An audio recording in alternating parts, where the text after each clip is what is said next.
Hi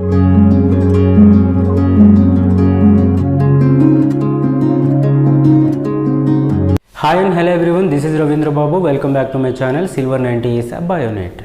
In the last video we were discussing the historical background of Human Genome Project and why Human Genome Project is said to be as a mega project. Today in this part of videos of molecular base of inheritance, we are going to talk about the remaining part of Human Genome Project that includes goals, methodology, salient features and the applications of a Human Genome Project. Before we going to start this, here a small request: kindly watch all my videos made on this molecular base of inheritance for a better understanding of the concepts. And one more request is please like and share the videos and subscribe my channel. Let's get into our today's topic, starting with the goals of Human Genome Project. There are a set of goals for the Human Genome Project.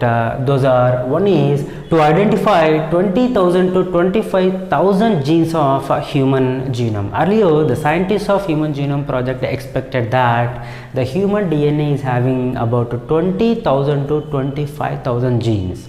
So that they put a goal of this identification of this number of genes in human DNA. And the next goal is to sequence 3 billion base pairs in human genome. The scientists expected that the human genome is having 3 billion number of base pairs. So that they set this goal for Human Genome Project. And the third one is to store the information in the form of databases. Earlier in the last video I told that an enormous amount of data is expected to be generated in this Human Genome Project. So in order to store this enormous amount of data of Human Genome Project, here the HGP required a special and powerful databases. So that here the scientists of Human Genome Project they set a goal of development of databases for the storage of this information coming from Human Genome Project.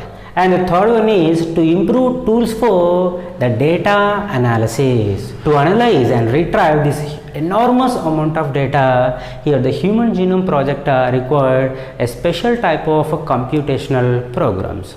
So that the scientists of Human Genome Project developed a new branch of science parallelly to this Human Genome Project, that is what we call bioinformatics. What is that? Bioinformatics. It is a new branch of science which applies computational programs for resolving the problems in biological research. And the fifth goal is to transfer the related new technologies to other sectors such as industries. What is a new technology that Human Genome Project developed here? For example, bioinformatics is a new technology parallelly developed with the Human Genome Project. Now this bioinformatics is useful in several industries such as pharmacology. The pharma industry is entirely dependent on this bioinformatics, where they use this bioinformatics for a drug delivery and clinical trials. So this goal was also achieved by the Human Genome Project. And the last one is to address ethical, legal and social issues raised during the Human Genome Project. So to achieve this goal, Human Genome Project has deployed a special committee to address the ethical, legal and social issues developed during this process of Human Genome Project. This is what about the goals of Human Genome Project. Now let us move on to the methodology of Human Genome Project. What is this methodology? Methodology means the way, the procedure in which the Human Genome Project is being conducted by the scientists. Actually, there are two groups of scientists who wanted to do this Human Genome Project through their own approaches. So there are two approaches in doing Human Genome Project. The one approach is ideology of expressed sequence tags, simply ESTs. This is the one ideology or approach of doing Human Genome Project by one group of scientists, and another one is sequence annotations, simply called essays. This is the another ideology or approach of doing human genome project by another group of scientists. Let us talk about these expressed sequence tags and sequence annotations. The expressed sequence tags means the coding regions of DNA which are involving in the expression of RNA molecule. So in this ideology, through this approach, scientists wanted to sequence only coding regions. What are the coding regions? The coding regions are those regions on the DNA which by involving transcription expresses RNA molecule. Hence the name expressed sequence tags to this approach. And the second one is sequence annotations. Through this approach, the scientists wanted to sequence both coding regions and non-coding regions of DNA. After sequencing both coding regions and non-coding regions, they assign the functions to these different regions of a DNA molecule. Hence the name sequence annotations. Simply we can remember like expressed sequence tags means the sequencing of only coding regions. Sequence annotations means a sequencing of both coding regions and non-coding regions. Among these two approaches, finally the scientists of Human Genome Project followed the second approach, that is sequence annotations, which means the scientists of Human Genome Project wanted to sequence both coding regions and non-coding regions of a human genome. Now let's move on to the procedure of Human Genome Project through this approach of sequence annotations. The procedure of Human Genome Project includes 5 major steps. Those are isolation of human genome, that is the first step, and the second step is restriction digestion. Restriction digestion means the digestion of a human genome into many fragments of varied lengths by using restriction endonucleases. And the third one is cloning of fragmented lengths of DNA, and the fourth one is sequencing of DNA fragments, and the last one is making genetic and physical maps on human genome. Let's talk about these 5 steps of Human Genome Project one by one in detail. The first step is isolation. So this is the cell of a human being which consists the DNA in the form of chromatin fibers in the nucleus. So in the first step, what they did, they isolated the human genome from the cell of human being. And the second step is restriction digestion. Restriction digestion, which means the digestion of human genome into many fragments of DNA of varied lengths in the presence of enzymes restriction endonucleases. So that restriction digestion of human genome results into formation of many fragments of DNA of varied lengths like this. And third step is the cloning of these fragmented DNA molecules. Cloning means the amplification of DNA fragments. Amplification means making of many copies of each and every fragment of this human genome. This amplification or cloning is done through rDNA technology in vivo and PCR technique, which is an in vitro technique. First, let us discuss this cloning or amplification of these fragments of human genome through rDNA technology. That rDNA technology, you know very well that it includes the major steps like insertion, transformation and selection. So in the first step of rDNA technology, the scientists of Human Genome Project took a fragment of human genome, and to this they inserted into a vector. Actually, the scientists of Human Genome Project use the vectors such as BAX and X. BAX means bacterial artificial chromosomes. X means yeast artificial chromosomes.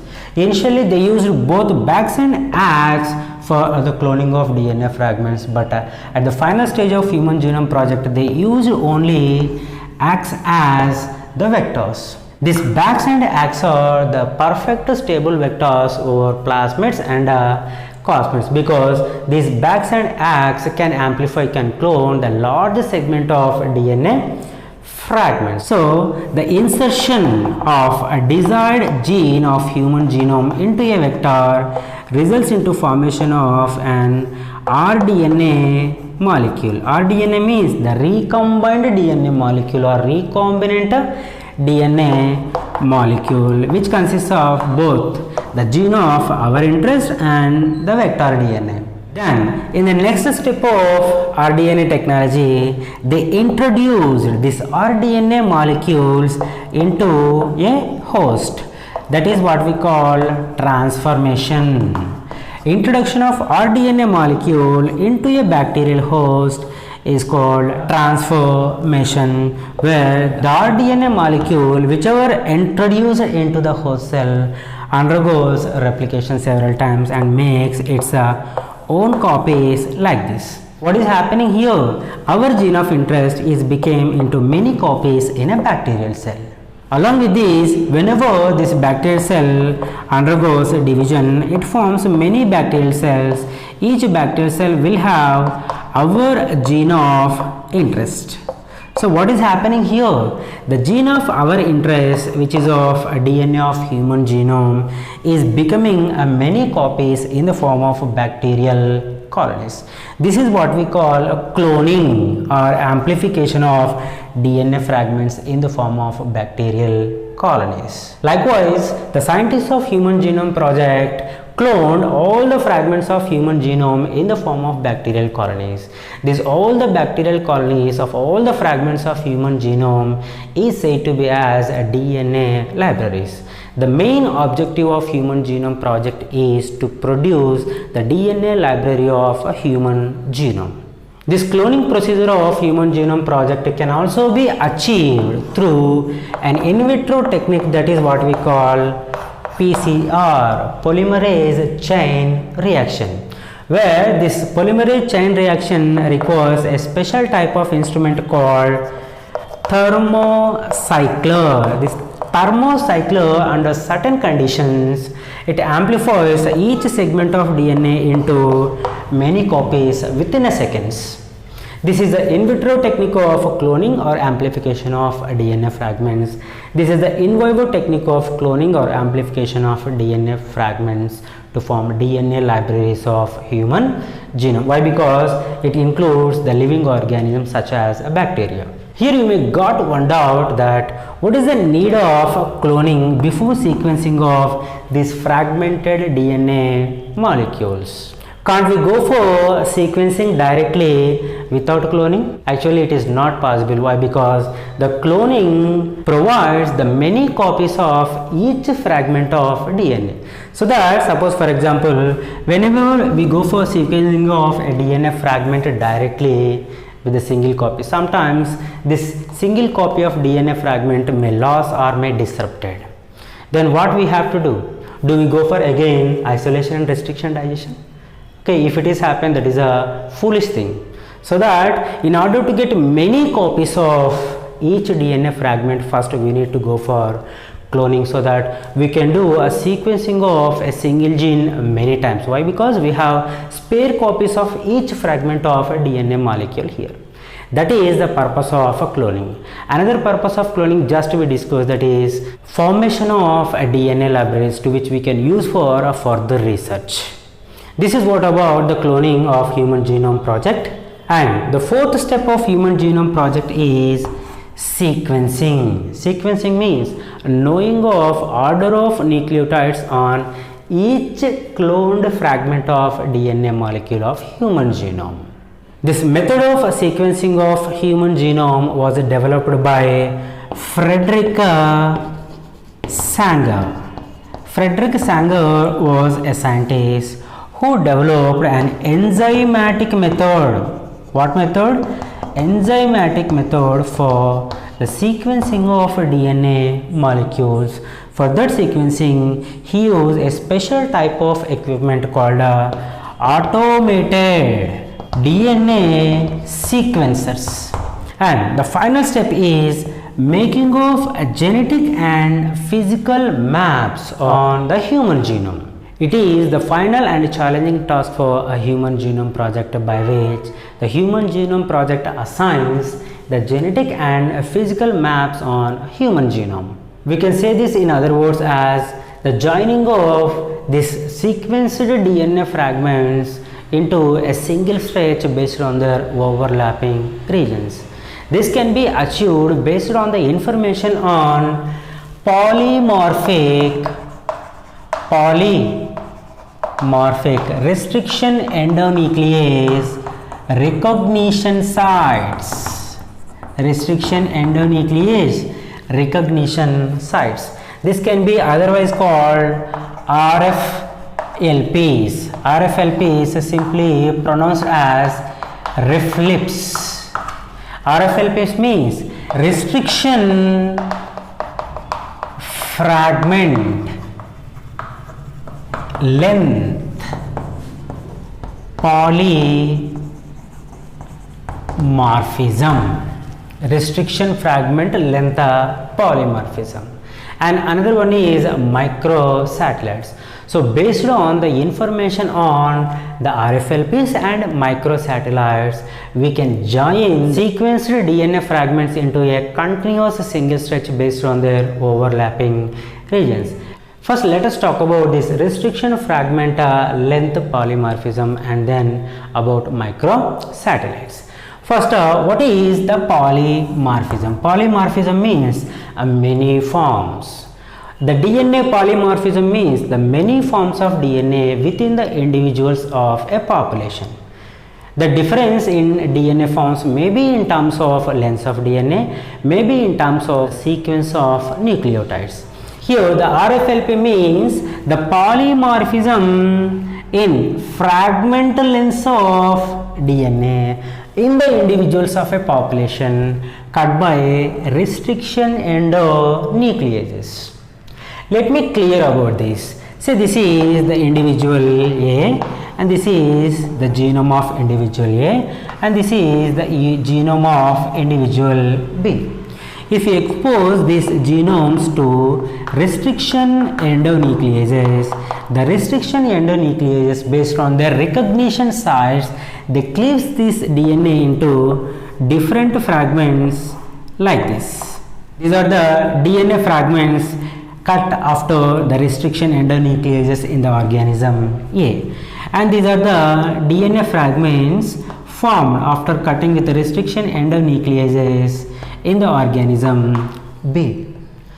Okay, if you carefully observe, the third segment of same DNA in both individual A and individual B are differing in their lengths. Nothing but this region of DNA in both the individuals is showing polymorphism. The polymorphism is in terms of DNA length after cutting with the restriction endonucleases in the individuals of a same population. So based on this RFLPs, we can identify the culprits through DNA fingerprinting. So based on the RFLPs, we can join the sequenced DNA fragments of human genome as a single stretch based on their overlapping regions.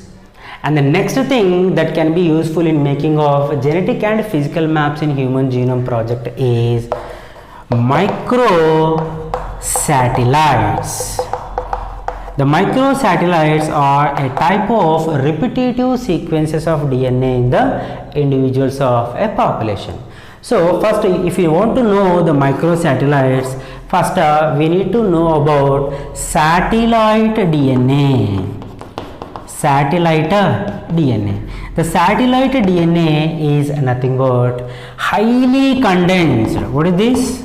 Highly condensed, non-coding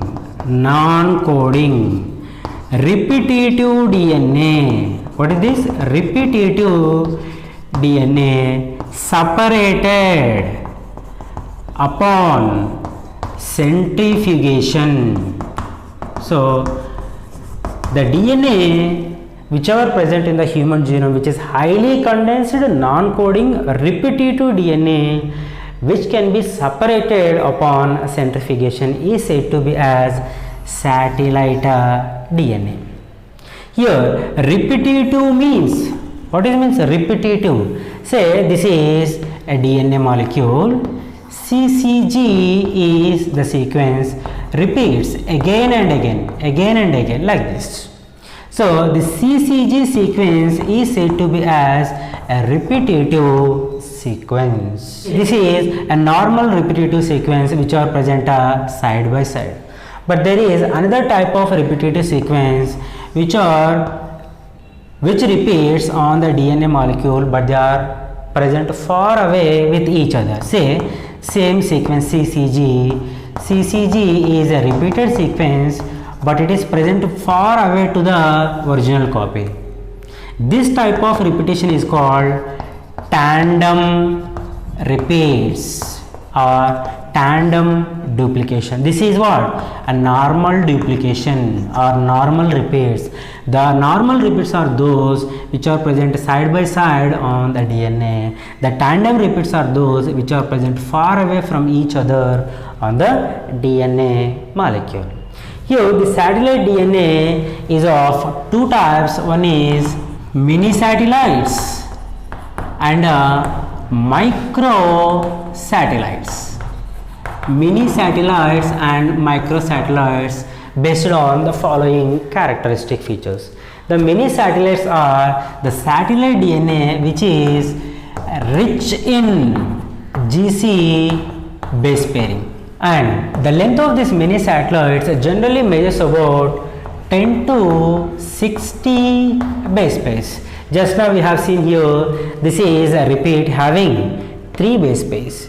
But here the mini satellites are the repeats which are having at least 10 base pairs and maximum 60 base pairs. This is mini satellites repeats more than 1000 times, means the number of repeats in a DNA of an individual is more than 1000 times. Means say these are the repeats which are 3 in number here in a DNA.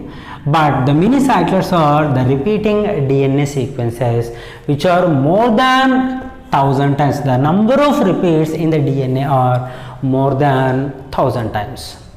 These mini satellites are otherwise called VNTRs. VNTRs means variable number tandem repeats. Tandem repeats means we know very well about the tandem repeats. The repeats which are far away from each other on the DNA molecule. This number of repeats varies. The number of tandem repeats varies in the individuals of a population. Here one individual may have 1000 repeats, another individual in the same population may have 1150 repeats, another individual within the same population may have 2000 repeats. The repeats are tandem repeats. So mini satellites are a type of satellite DNA rich in GC base pairs, and each repeat measures about 10 to 60 base pairs, and the number of repeats in the DNA of an individual is more than 1000. These mini satellites shows the tandem repetition, and the number of repeats varies within the individuals of a population, hence the name variable number tandem repeats. As this repeats varies within the individual of a population, by using this we can easily identify the culprits in a crime scene, which we will talk about in the next video of DNA fingerprinting.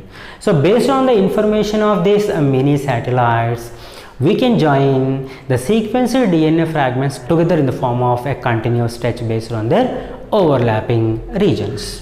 Now let us move on to the microsatellites. The microsatellites are having the almost equal amounts of AT and GC base pairs, and The length of this microsatellite repeats measures about 1 to 6 base pairs. Very short repeating sequences these are, and they occurs on the DNA less than 1000 times. The best example for this microsatellites is FMR1 gene. This FMR1 gene is present on X chromosome.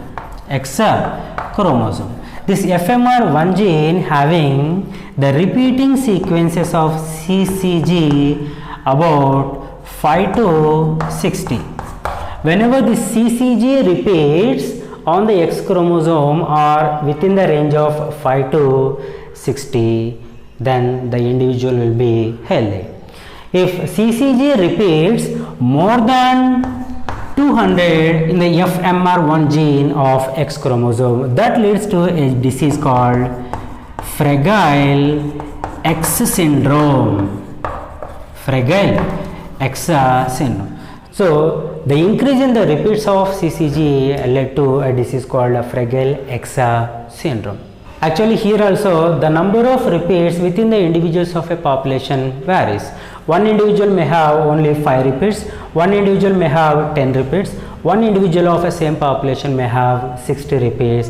The diseased individuals of population may have more than 200 repeats. So based on the variation in the number of repeating units of this CCG, we can identify the culprits in the crime scene. So this RFLPs and microsatellites are the things to which we can use in making of genetic and physical maps in Human Genome Project. Along with this, we can also use these RFLPs, mini satellites and microsatellites in DNA fingerprinting for the identification of culprits. This is all for about today's video. In the next video, we will be talking about the salient features and applications of Human Genome Project. Until that, keep watching, like and share the videos and subscribe my channel. Vidyaya Amrutam Ashnute.